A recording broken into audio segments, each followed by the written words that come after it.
Josh Anderson here with Brendan Donelson. The question I get all the time, I want to buy a house. What's my first step? So wanted to kind of go over that a little bit today. Brendan? Sure. Normally people come to the decision, they're renting or, you currently own, and if this is your first time you're renting, something drives you to this decision. We think there's like 5 different ways to get there. I don't want to bore you with those details, but ultimately you've decided for whatever reason it is that you're ready. What we think is this: it's a huge financial decision.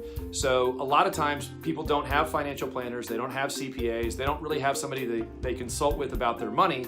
So I think the best first step is to really talk with a mortgage person who understands budgeting, who understands how to forecast your income, how to look at what your savings is, maybe your 401k, and really come up with a mortgage plan that would work for you, whether it's the amount of down payment that affects the payment, that you can afford this what I call like a home buying range. So a lot of times people get set in their mind, hey, I rent for $1,500, I want a mortgage no more than $2,000, but it doesn't exactly work out with the house prices that they're looking at.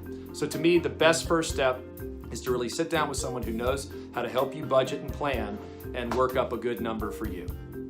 So really it's understanding your monthly budget and your down payment versus your monthly payment. Yeah, okay.